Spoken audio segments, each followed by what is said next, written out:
บายดีท่านผู้ชมที่เคารพและรักแพงทุกท่านขอต้อนรับบรรดาทานเข้าสู่รายการเพื่อนกรรมกรซึ่งออกอากาศเป็นประจำทุกๆวันศุกร์เวลา 9:00 น. 9:30 น. ทางโทรภาพลาสตาสำหรับมื้อนี้จะนำเสนอข่าว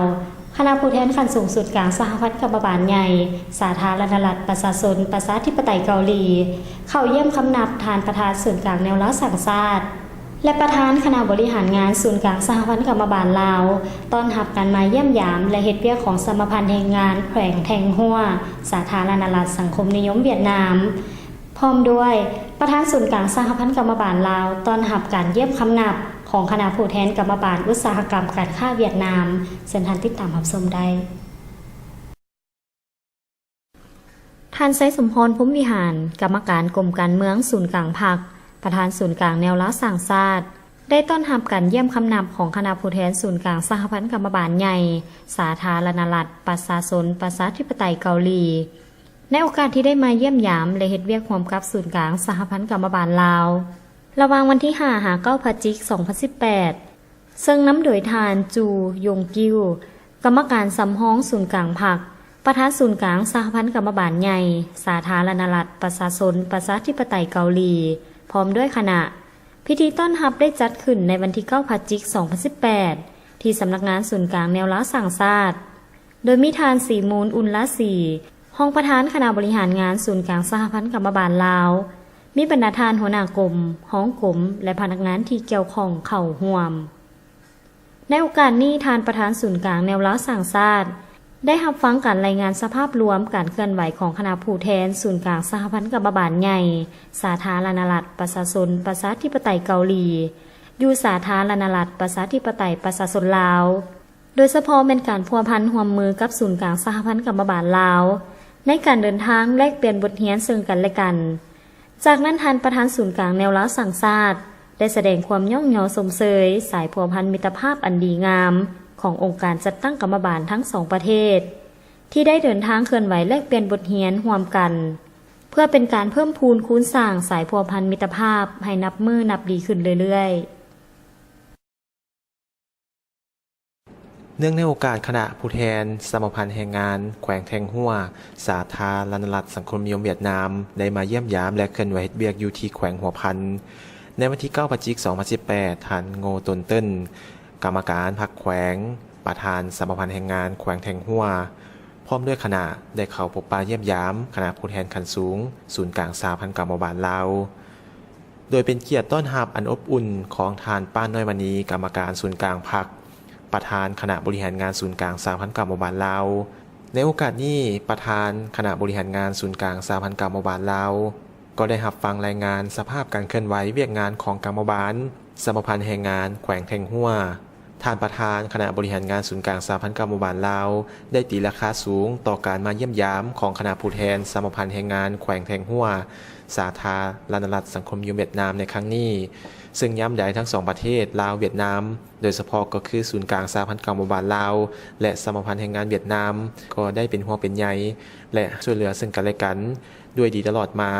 พร้อมเดียวกันนี้ประธานคณะบริหารงานศูนย์กลางสหพันธ์กรรมบาลลาวยังด้วยอวยพรให้คณะผู้แทนที่มาเยี่ยมยามได้เฮ็ดเวียกในครั้งนี้จงประสบผลสำเร็จและเดินทางกลับประเทศด้วยความสวัสดิภาพเนื่องในโอกาสที่คณะผู้แทนกรรมบาลอุตสาหกรรมการค้าสาธารณรัฐสังคมนิยมเวียดนามได้มาเยี่ยมยามและเฮ็ดเวียกนำกรมโฆษณาอบรมศูนย์กลางสหพันธ์กรรมบาลลาวในวันที่12 พฤศจิกายน 2018ท่านเจินกวางหุยประธานกรรมบาลอุตสาหกรรมการค้าสาธารณรัฐสังคมนิยมเวียดนามพร้อมด้วยคณะได้เข้าเยี่ยมคำนับทานป้าน้อยมณีกรรมการศูนย์กลางพรรคประธานคณะบริหารงานศูนย์กลางสหพันธ์กรรมบาลลาว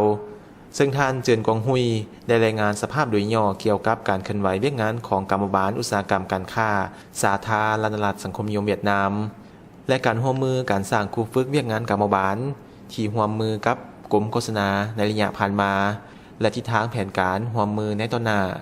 ท่านประธานคณะบริหารงานศูนย์กลางสหพันธ์กรรมบาลลาวก็ได้ตีราคาสูงต่อการมาเยี่ยมยามของคณะผู้แทนในครั้งนี้ที่ยามใดก็ได้เป็นห่วงเป็นใยให้การช่วยเหลือทางด้านการสร้างครูฝึกเวียกงานกรรมบาลเพื่อให้สมาชิกกรรมบาลมีความเข้มแข็งประกอบส่วนในการพัฒนาเวียกงานกรรมบาลลาวป ประธานคณะบริหารงานศูนย์กลางสหพันธ์กรรมบาลลาวยังได้อวยพรให้คณะผู้แทนที่มาเยี่ยมยามและเฮ็ดเวียกในครั้งนี้จงมีสุขภาพแข็งแรงประสบผลสำเร็จในการปฏิบัติหน้าที่เวียกงานและเดินทางกลับประเทศด้วยความสวัสดิภาพกับมารยานี้จะให้บรรดาทานได้ไปรับชมกรรมบาลอุตสาหกรรมการค้าสาธารณรัฐสังคมนิยมเวียดนามสืบต่อให้การช่วยเหลือแก่สหพันธ์กรรมบาลลาวและสร้างครูฝึกการขับขี่ปลอดภัยตามท้องถนนพร้อมด้วยหน่วยพักสหพันธ์กรรมบาลแขวงสยามบุรีประเมินหน่วยพักเข้มแข็งหู้นำพาหอบด้านเชิญท่านติดตามรับชมได้พิธีเซ็นบันทึกการร่วมมือระหว่างกรมโฆษณาคมศูนย์กลางสหพันธ์กรรมบาลลาวและกรรมบาลอุตสาหกรรมการค้าสาธารณรัฐสังคมนิยมเวียดนามในปี 2018 หาปี 2019 ได้จัดขึ้นในวันที่ 14 เดือนพฤศจิกายน 2018 ที่สถาบันพัฒนากรรมบาลลาวฝ่ายกรมโฆษณาคมศูนย์กลางสหพันธ์กรรมบาลลาวโดยแม่นานางจงจิตวงศากรรมการคณะบริหารงานศูนย์กลางสหพันธ์กรรมบาลลาวหัวหน้ากรมโฆษณาคมฝ่ายกรรมบาลอุตสาหกรรมการค้าสาธารณรัฐสังคมนิยมเวียดนามโดยแม่นท่านเจินกวางหุยประธานกรรมบาลอุตสาหกรรมการค้าสาธารณรัฐสังคมนิยมเวียดนามเข้าร่วมในพิธีมีท่านสีมูลอุลาศรีรองประธานคณะบริหารงานศูนย์กลางสหพันธ์กรรมบาลลาวและคณะรับผิดชอบโครงการเข้าร่วมพิธีเซ็นสัญญาในครั้งนี้เพื่อเป็นการสร้างสายผูกพันมิตรภาพความสามัคคีพิเศษและการเพิ่มทวีสายผูกพันร่วมมืออย่างลึกซึ้งรอบด้านระหว่าง2 พรรค 2 รัฐก็คือ2 องค์การจัดตั้งกรรมบาลบนพื้นฐานการเสนอเกี่ยวกับการยกระดับบำรุงก่อสร้างพนักงานให้แก่สหพันธ์กรรมบาลลาวในปี 2018 หาปี 2019 ซึ่งประกอบมีการแลกเปลี่ยนบทเรียนการเคลื่อนไหวเวียกงานกรรมบาลโดยเฉพาะในโครงเขตเวียกงานอบรมพนักงานสมาชิกกรรมบาลและการสร้างครูฝึกกรรมบาลทั่วประเทศรุ่นที่ 5ในโอกาสนี้ทั้ง2 ฝ่ายก็ได้รายงานสภาพการจัดตั้งปฏิบัติโครงการในระยะผ่านมาพร้อมทางแลกเปลี่ยนบทเรียนซึ่งกันและกันสืบต่อพัวพันร่วมมือช่วยเหลือซึ่งกันและกันในต่อหน้ากรมปกป้องแรงงานศูนย์กลางสหพันธ์กรรมบาลลาวจัดฝึกอบรมครูฝึกเกี่ยวกับการขับขี่ยานพาหนะและการใช้ทางหลวงในวันที่ 8 พฤศจิกายน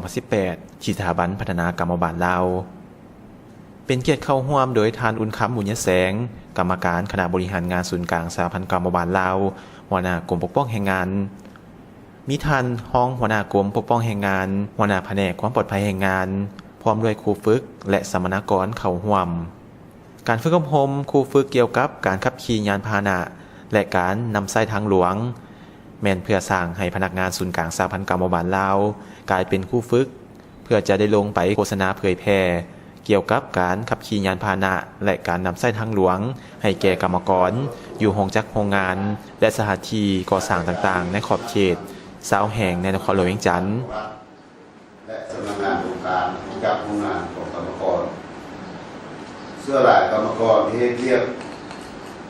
เป็นผู้ออกงานประกอบการอยู่ผู้จัดโรงงานอีกหลายอยู่ภายในนครหลวงซึ่งมีรถแต่ละวันนั้นเราเอิ้นว่าชั่วโมงที่ระทึกใจชั่วโมงที่สำคัญเวลารายการเลือกตั้งสลาย7 8 โมง 9 โมงระยะนี้มื้อแรกก็4 โมง 5 โมง 6 โมงมักเกิดอุบัติเหตุสนันย้อนความเป็นห่วงเป็นใหญ่ของพรรคและรัฐบาลคือคณะกรรมการระดับชาติเกี่ยวกับความปลอดภัยจะเห็นความสำคัญว่ากรรมการลาวตัวบ้านก็กรรมกรพนักงานรัฐกรยิ่งอนุมัติงบประมาณจำนวนหนึ่งในพวกเขาก็ได้มาปรึกษาหรืออยู่ในคณะกรมและสร้างแผนการเสนอนำคณะประธานศูนย์กลางกรรมบาลลาว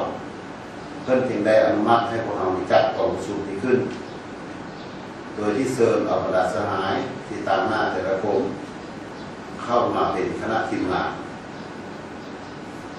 การฝึกอบรมชนิดนี้มันมีความหมายมีความสำคัญอยากให้พวกสหายที่เป็นครูฝึกที่จะลงไปโฆษณาอยู่โรงจักรโรงงานเพื่อให้เขาเข้าใจเกี่ยวกับความปลอดภัยในการขับขี่การปฏิบัติกฎจราจรการเข้าในงานที่ถูกต้องหรือว่าการใดการมาที่ถูก ต่อมารยาทในการขับขี่และอื่นๆพวกเราเส้นอะไรให้รู้จักว่าความหมายความสำคัญของเวียดนามความปลอดภัยทั่วไปแดนเวียดนามความปลอดภัยของท้องถนนหลวงแดนฉะนั้นกรมปกครองแห่งงานของเราก็ถือเรื่องนี้เป็นเรื่องสำคัญที่รับใช้ให้แก่พ่อในงานทั่วไปผู้เข้าร่วมฝึกอบรมแม้นได้เรียนรู้วิธีการและขั้นตอนการลงเคลื่อนไหวเผยแพร่อยู่โรงงานบรรดาบทเรียนกฎระเบียบการขับขี่ยานพาหนะและการนำใช้ทางหลวงเพื่อแนวใส่เฮ็ดให้บรรดากรรมกรอยู่ตามโรงจักรโรงงานมีความเข้าใจและปฏิบัติกฎระเบียบอย่างเคร่งครัดเล็งใส่เพื่อลดพรการเกิดอุบัติเหตุตามท้องถนนและอุบัติเหตุแห่งงานเฮ็ดให้กรรมกรมีระเบียบวินัยในการจราจรตามท้องถนนหลายขึ้นกองประชุมประเมินผลหน่วยผักแข็งหูนำพาหอบด้านของหน่วยผักห้องการสาพันธ์กรรมบาลแขวงสยามบุรีได้เปิดขึ้นอย่างเป็นทางการในตอนบ่ายของวันที่9 พฤศจิกายน 2018 ที่หอประชุมห้องว่าการปกครองแขวงสยามบุรีโดยภายใต้การเป็นประธานของสหายคำศรีแพงสวรรค์เลขาพรรคประธานสาพันธ์กรรมบาลแขวงสยามบุรีให้เกียรติเข้าร่วมกองประชุมในครั้งนี้โดยสหายบุญตาอินทวงศ์กรรมการพรรคแขวงหัวหน้าคณะจัดตั้งแขวงสยามบุรีมีสหายดวงตาไสบุตรกรรมการประจำพรรคแขวงประธานคณะกวดกาพรรคแขวงมีหัวหน้าแผนกกวดกาลัดแขวงบรรดาสหายกรรมการประจำพรรคแขวงคณะทีมงานแขวงคณะพรรคและผู้เฮ็ดเวียกงานจัดตั้งกวดกาของแผนกการอ้อมข้างแขวงตลอดฮอดสมาชิกพรรคพนักงานราชการภายในห้องการสาพันธ์กรรมบาลแขวงสยามบุรีเข้าร่วม102 สหายหญิง44 สหายในกองประชุมสหายคำศรีแพงสวรรค์เลขาหน่วยพรรคได้ขึ้นผ่านบทสรุปการประเมินผลการก่อสร้างหน่วยพรรคเข้มแข็งหูนำพาหอบด้ามประจำปี 2018 ของหน่วยพรรคสหพันธ์กรรมบาลแขวงสยามบุรีซึ่งสหายยกให้เห็นถึงผลงานด้านดีด้านอ่อนวิธีการมาตรการแก้ไขจุดอ่อนและแผนการในต่อหน้าซึ่งกองประชุมครั้งนี้ได้เสื่อมซึมและทาบทามการตำหนิส่งข่าวต่อการนำพารวมของคณะพรรคสมาชิกพรรคที่มีตำแหน่งหัวหน้าแขนงห้องแขนงพร้อมด้วยสมาชิกพรรคสมบูรณ์ทั้งหมด18 สหายหญิง7 สหายพนักงานราชการ5 สหายหญิง5 สหายพนักงานตามสัญญา4 สหายหญิง2 สหายกองประชุมได้รับฟังข้อแข่งขันหักษาและพัฒนาและบทบันทึกการก่อสร้างหน่วยพรรคปลอดภัยเข้มแข็งหนักแน่นในปี 2019 ของหน่วยพรรคสาพันธ์กรรมบาลแขวงสยามบุรีกองประชุมครั้งนี้เป็นการกวดกาถึงความรับผิดชอบคุณธาตุการเมืองคุณสมบัติศีลธรรมปฏิบัติแบบแผนวิธีเฮ็ดเวียกแบบแผนวิธีดำรงชีวิตของพนักงานคุ้มครองต่อการปฏิบัติหน้าที่การเมืองในเงื่อนไขใหม่เพื่อเสริมขยายมูลเสื้อผลงานอันดีของพรรคในระยะผ่านมาแก้ไขจุดอ่อนข้อขาดตกบกพร่องสิ่งท้าทายทดสอบและเป็นอันตรายต่อพรรคเฮาพร้อมนี้กองประชุมได้สุ่มใส่การกวดกาประเมินผลเกี่ยวกับการจัดตั้งปฏิบัติเวียกงานรอบด้านบรรดาคาดหมายของหน่วยพรรคสหพันธ์กรรมบาลแขวงสยามบุรีในโอกาสที่มีความหมายสำคัญนี้สหายบุญตาอินทวงศ์กรรมการประจำพรรคแขวงหัวหน้าคณะจัดตั้งแขวงสยามบุรีก็ได้ให้เกียรติโอ้ลมซึ่งก่อนอื่นสหายได้แสดงความยกย่องสมเสยต่อผลงานที่หน่วยพรรคสาพันธ์กรรมบาลแขวงสยามบุรีย่านมาได้ในระยะผ่านมาและสหายยังได้เน้นหนักหลายปัญหาเป็นต้นแมนให้สืบต่อเอาใจใส่เพิ่มทวีศึกษาอบรมการเมืองแนวคิดยกสูงความรับผิดชอบคุณธาตุการเมือง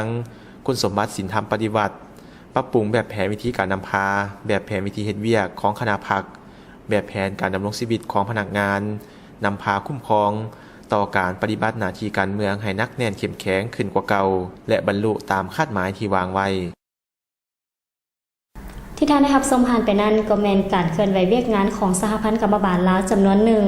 ต่อไปจะให้ทานได้ไปพักวันซื่นกับเสียงเพลงและรับชมสิ่งดีๆจากรายการกันก่อนและยามต่อไปจะให้ทานได้ไปรับชมบทสัมภาษณ์ของทานสีมูลอุลลาสีรองประธานคณะบริหารงานศูนย์กลางสหพันธ์กรรมบาลลาวหัวหน้าคณะอนุกรรมการขบวนการกักเกี่ยมเฉลิมฉลองวันสั่งตั้งเมืองเวียงไซครบรอบ50 ปีต่อไปเป็นรายละเอียด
พื่อก้าเกียมเฉลิมฉลองวันสร้างตั้งเมืองเวียงไซ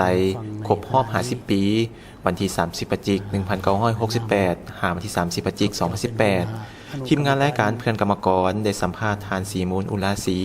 รองประธานคณะบริหารงานศูนย์กลางสหพันธ์กรรมบาลลาวหัวหน้าคณะอนุกรรมการ กิจกรรมและขบวนการกาเกียมเฉลิมฉลองวันสร้างตั้งเมืองเวียงไซฐานที่มั่นของการปฏิบัติครบรอบ50 ปีฉะนั้นในโอกาสนี้วันที่30 เดือน 11 ปี 2018 นี่แม่นครบรอบ50 ปีในการสร้างตั้งเมืองเวียงไซที่ว่าเริ่มเป็นประกาศสร้างตั้งเป็นทางการก็แม่นวันที่30 เดือน 11 1968มาวันที่30 เดือน 11 2018 ครบรอบ50 ปีเต็มและก็ขอมีคำเห็นต่อบรรดาทานผู้ชมหรือผู้ฟังว่าซื้อเมืองเวียงไซนี่ก็มีความหมายสำคัญสุดที่สำคัญศูนย์กลางพักได้ตกลงเอาซื้อของฐานไกรสอนพรหมวิหารเป็นซื้อลับของเพิ่นเนาะซื้อเวลาเพิ่นเคลื่อนไหวปฏิบัตินะเพิ่นใช้ซื้อเวียงไซฉะนั้นแล้วหลังจากปลดปล่อยหลังจากที่ได้สร้างต่างเมืองขึ้นมาจะเอาสื่อแนวใดศูนย์กลางภาคตกลงว่าเอาสื่อฐานไกรสอนสื่อรับผลมาใช้ฉะนั้นล่ะศูนย์กลางภาคจึงได้ตกลงเฉลิมฉลองเมืองเวียงไซครบรอบ50 ปีนี้การเฉลิมฉลองนี้ก็มีความหมายความสำคัญที่ว่าเพื่อหวนคืนมูลเชื่อประวัติศาสตร์ของพรรคของศาสตร์เฮาและเพื่อให้ประชาชนลาวทุกทนนาเนี่ยได้รับรู้ว่าเมืองเวียงไซเป็นฐานที่มั่นของการปฏิวัติลาวและก็เป็นเมืองนึงที่ได้รับนามยศวิลาชนการเฉลิมฉลองเมืองเวียงไซนี้จะเป็นการปลุกระดมแนวคิดจิตใจฮักศาสตร์ของประชาชนบรรดาเผ่าในทั่วประเทศปลุกลุกจิตใจหันเอาแนวคิดในเมื่อก่อนที่ว่าเฮา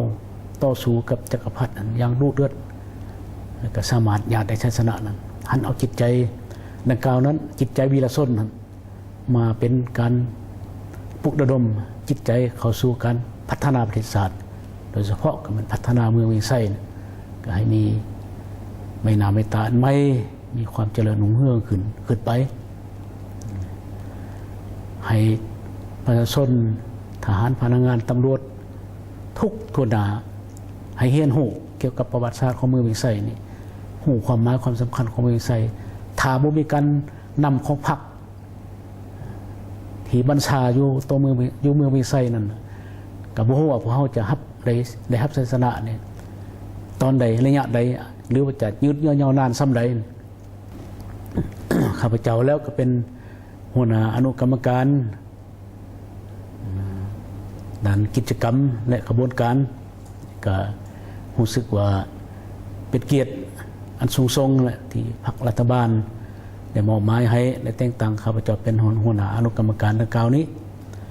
อนุกรรมการดังกล่าวได้ประกอบมีบรรดากระทรวงและองค์การที่เกี่ยวข้อง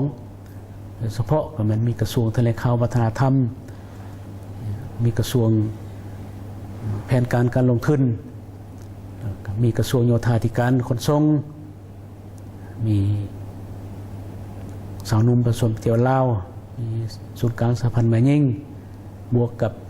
สหพันธ์กรรมบาลลาวพวกเราเพิ่นได้แต่งตั้งอนุกรรมการนี้ขึ้นมาหลังจากที่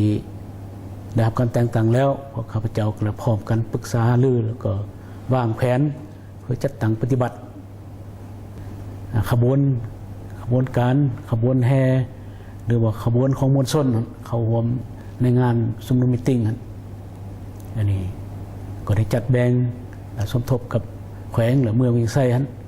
จัดก่อนกำลังยังมีอยู่22ก่อน1-200 คน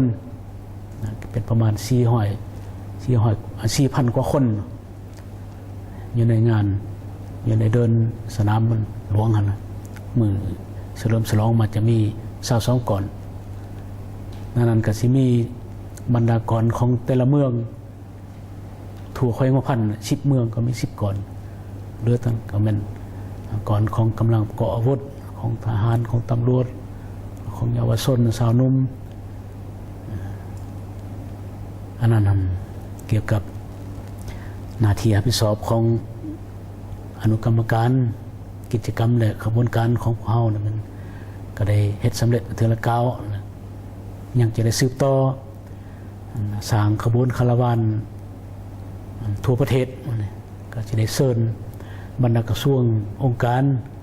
และท้องถิ่นบรรดาแขวงทั่วประเทศนี่เมื่อห่วมขบวนคาราวานคาดว่าวันที่27เดือน11ขบวนคาราวานดาบศาสตร์นี่นะจะให้เมืองฮอดเวียงไซฮอดเมืองเวียงไซวันที่28อยู่เมืองเวียงไซมันจะมีกิจกรรมการแสดงศิลปะพื้นเมืองหรือศิลปะชนเผ่าแสดงว่างขายอาหารการกินกับสินค้าของประชาชนเมืองเวียงไซเพิ่นจะเริ่มเตะวันที่28 29 30 3 มื้อเพิ่นจะเฮ็ดสิงั้นว่าซั่นซะอันทรัพย์ท้องถิ่นเพิ่นว่างั้นบุญเพิ่นเฮ็ดทั้งหมด3 มื้อขบวนคาราวานระดับศาสตร์นี่นะขาดคะแนนในเบื้องต้นนี่ประมาณ700 คนคาราวานเมืองเวียงไซบวกกับผู้แทนต่างประเทศผู้แทนทึกเซิร์นภายในประเทศนี่ก็ประมาณ1,000 กว่าคนฉะนั้นข้าพเจ้าแนะนำหัวหน้าคณะกรรมการขบวนการและกิจกรรมนั้นขอเรียกร้องมายังบรรณาธิการทั้งหมดในทั่วประเทศนี่แหละนับทั้งทหารพนักงานตำรวจพ่อแม่ประชาชนพ่อค้าสาวขายพร้อมกันหันหน้ามือสู่เมืองเวียงไซถึงว่าตนเองจะบ่ได้เมื่อตัวจริงก็ขอให้มีน้ำจิตน้ำใจสุมสติปัญญาเพื่อเมืองเวียงไซอันนั้นมันขอให้บรรดาทานจงได้หัวไม้หัวมือจงได้พร้อมกันประกอบส่วนในการเฉลิมฉลองเมืองเวียงไซครั้งนี้ให้ประสบผลสำเร็จอย่างจบงาม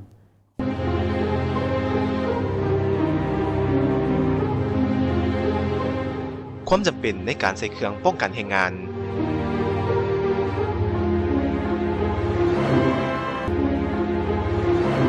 การออกแรงงานที่ปลอดภัยต้องใส่เครื่องป้องกันแรงงานทุกครั้งการออกแรงงานที่บ่ใส่เครื่องป้องกันแรงงานอาจก่อให้เกิดอุบัติเหตุและพยาธิอาชีพตามมาด้วยความห่วงใยจากศูนย์กลางสหพันธ์กรรมบาลลาวศูนย์กลางสหพันธ์กรรมบาลลาวมีเบอร์สายด่วนให้คำปรึกษาทางด้านแรงงานให้แก่กรรมกรผู้ออกแรงงานและผู้ใช้แรงงานโดยบ่เสียค่าผ่านโทรศัพท์หมายเลข1512ท่านสามารถปรึกษาและสอบถามข้อมูลเพิ่มเติมได้ในวันจันทร์หาวันศุกร์หรือจะเข้ามาห้องการศูนย์กลางสหพันธ์กรรมบาลลาวสหพันธ์กรรมบาลแขวงสหพันธ์กรรมบาลเมืองในวันและเวลาราชการท่านผู้ชมที่เคารพมาฮอดนี้เวลารายการของพวกเขาก็ได้หมดลงแล้วก่อนจากกันขออวยพรมายังพนักงานสมาชิกกรรมบาลกรรมกรและผู้ออกแรงงานจงมีสุขภาพแข็งแรงประสบผลสำเร็จในหน้าที่เวียกงานของตนมีความสุขในชีวิตส่วนตัวและครอบครัวสำหรับมื้อนี้ผู้ดำเนินรายการพร้อมด้วยทีมงานรายการเพื่อนกรรมกรขอลาท่านผู้ชมไปก่อนสบายดี